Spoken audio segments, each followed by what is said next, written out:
या धम्म परिषदेमध्ये संपूर्ण अर्थसहाय्य मी माझ्या मित्रांकडून, संपूर्ण मंडप स्टेज खर्च देखील त्या मित्रांकडून करविला आणि मस्त भव्य दिव्य शिवाजी मैदान, शिवाजी टॉवर, तलावापाळी मासुंदा तलावासमोर ही झाली. इत्थंभूत घटना मला माहिती आहे, कारण मी उपस्थित धम्म परिषदेला होतो. मी कोणी प्रमुख पाहुणा, कोणी नेता नव्हतो, तर आम आदमी सारखा या धम्म परिषदेला होतो. परंतु या धम्म परिषदेमध्ये जे काही आर्थिक सहाय्य, आर्थिक बळ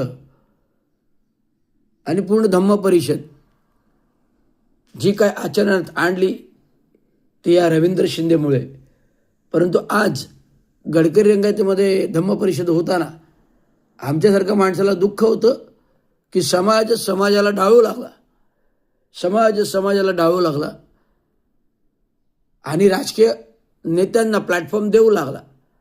समाजाला डाळू लागला आणि आपलीच माणसं राजकीयांना राजकीय प्लॅटफॉर्म देऊ लागला.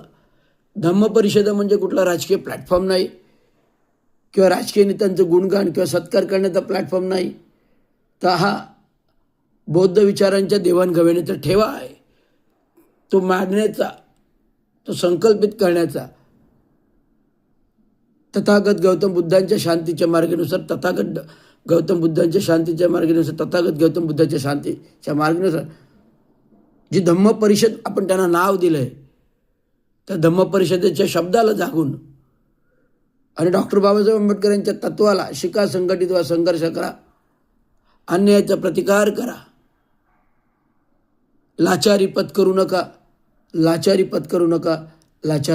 नका, तर हेच विचार सांगण्यासाठी या धम्म परिषदेमध्ये बोलायला मिळावं अशी माझी भावना आहे. मी फार अभ्यास करून बोलतो, वैचारिक पातळीनुसार बोलतो.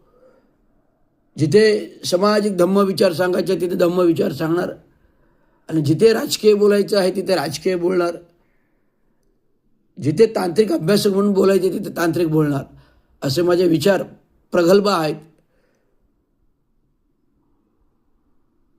तरी आजच्या धम्म परिषदेमध्ये चांगल्या प्रकारे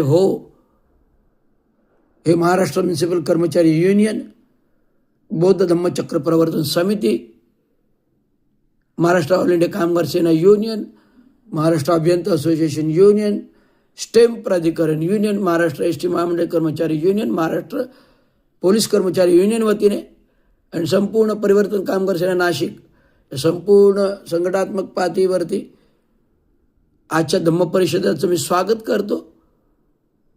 सर्व आयोजकांचं स्वागत करतो,